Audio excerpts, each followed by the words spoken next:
आज अध्यक्ष महोदयांना ऐकायला थोडंसं वाईट वाटेल, पण मला सांगितलं पाहिजे की आज ज्या गौरवशाली सभापती एकनाथराव शिंदे परंपरा तुम्ही सांगताय, या गॅलरीमध्ये बसलेले पत्रकार यापूर्वी या ठिकाणी अवमूल्यन करायचे सभागृहाच्या कामकाजाचं सभागृहाच्या कामकाजाचा लेखाजोखा करायचे, आर्टिकल लिहायचे.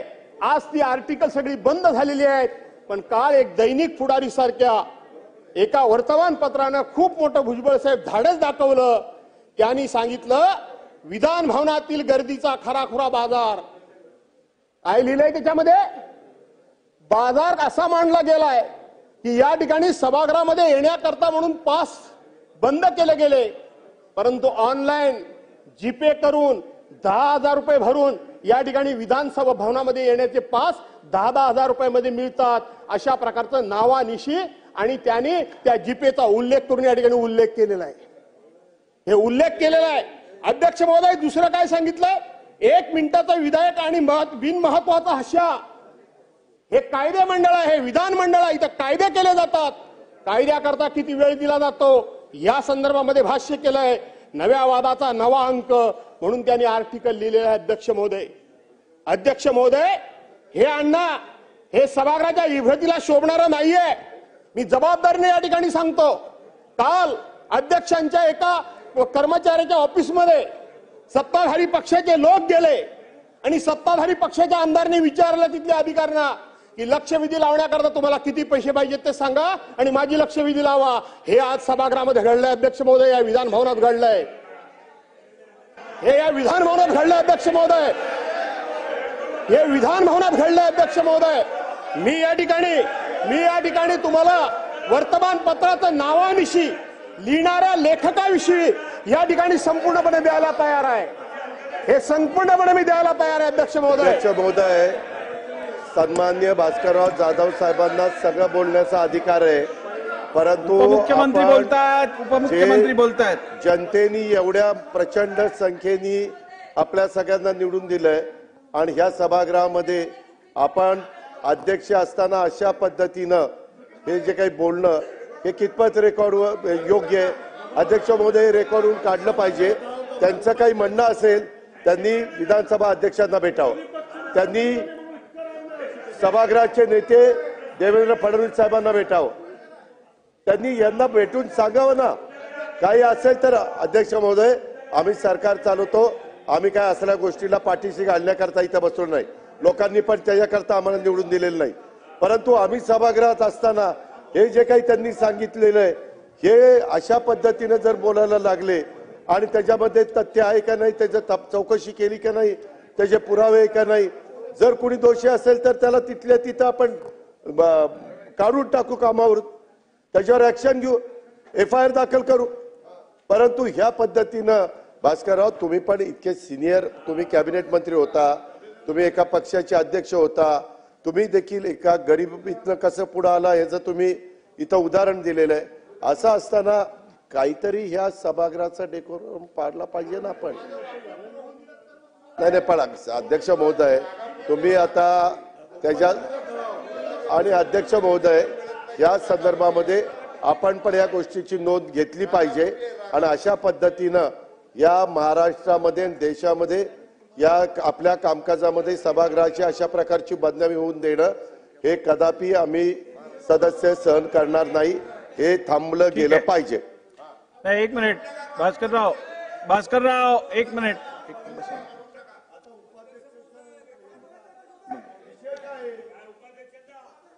बसा, थांबा जर. अहो बसा, असं काय करता?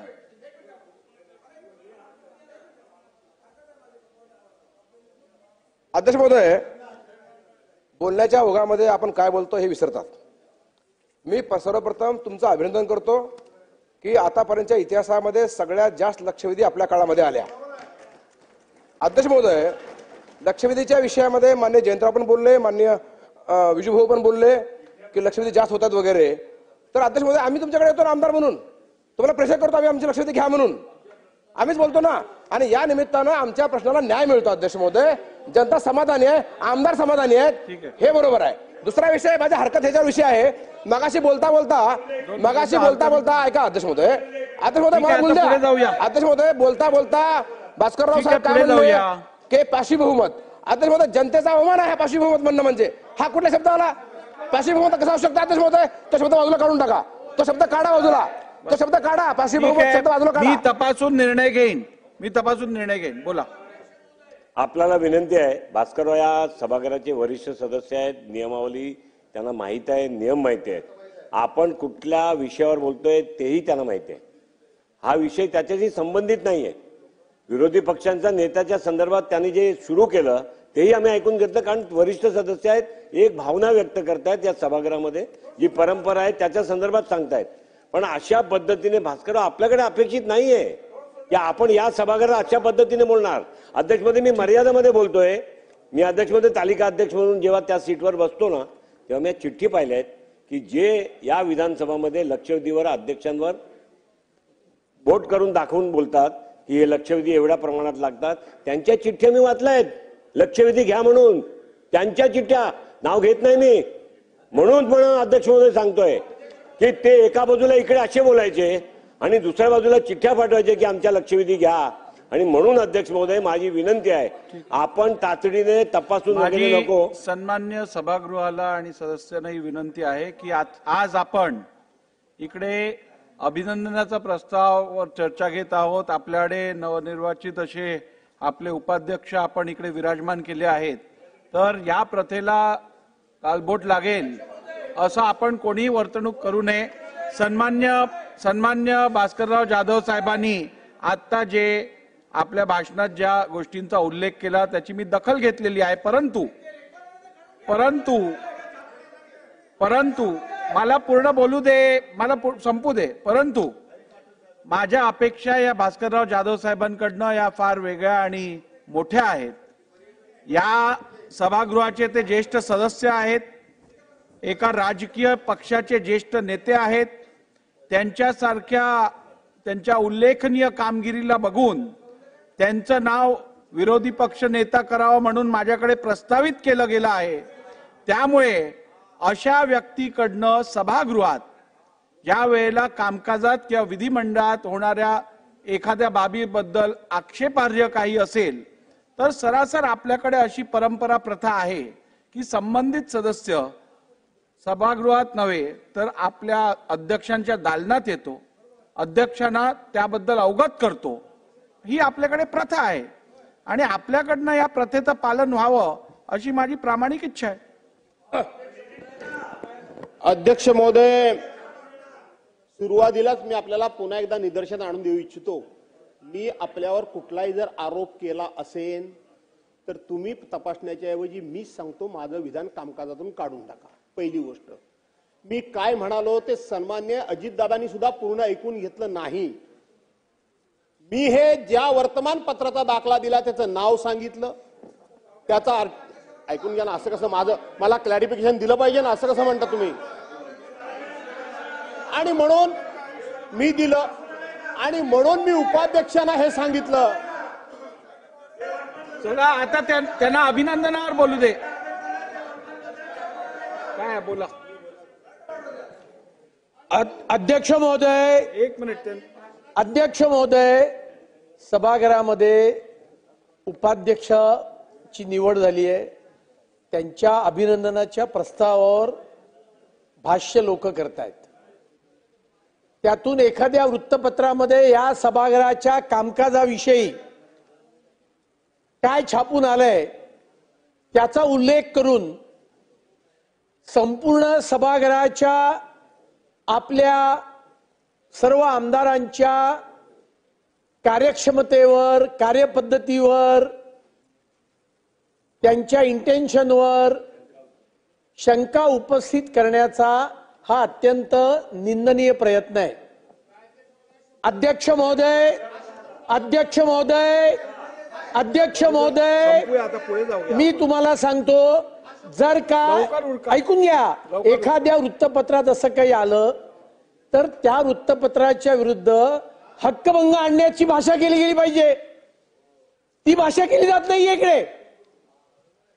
आम्ही स्वतः आमदार म्हणून आपल्याकडे 10 वेळा येतो की आमच्या लक्षवेधी लावा.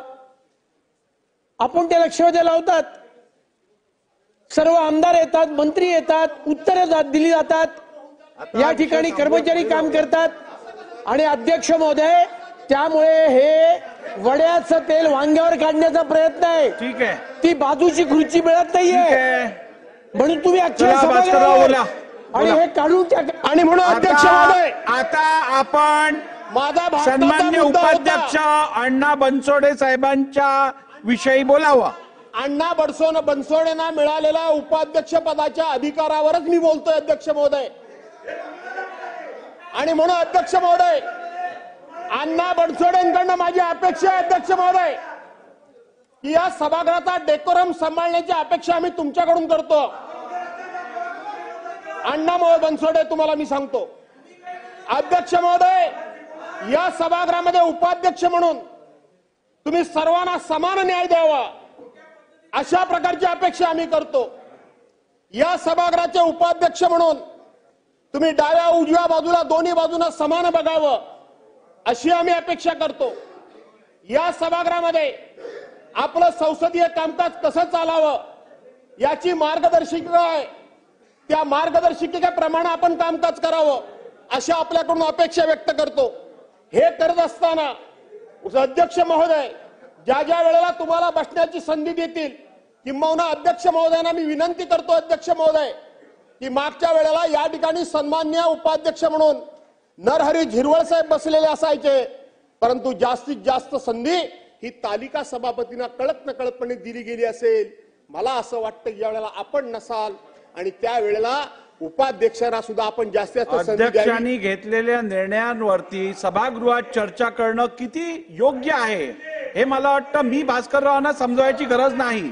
त्यामुळे मी जे निर्णय घेतले असतील किंवा चेअरवरनं जे निर्णय घेतले असतील त्या संदर्भात आपण या सभागृहात भाष्य करणं हे मला वाटत नाही योग्य आहे.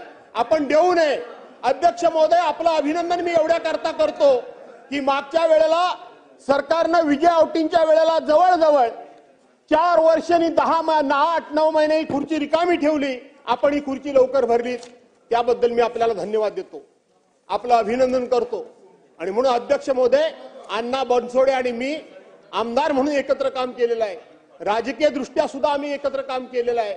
आणि म्हणून अण्णा बनसोडेंची कारकीर्द उज्ज्वल व्हावी, अतिशय यशस्वी व्हावी अशा प्रकारच्या शुभेच्छा देतो.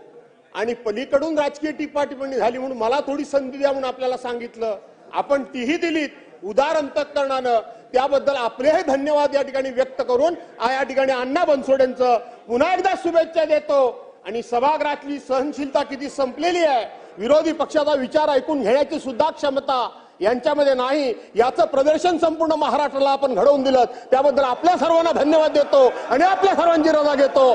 जय हिंद, जय महाराष्ट्र.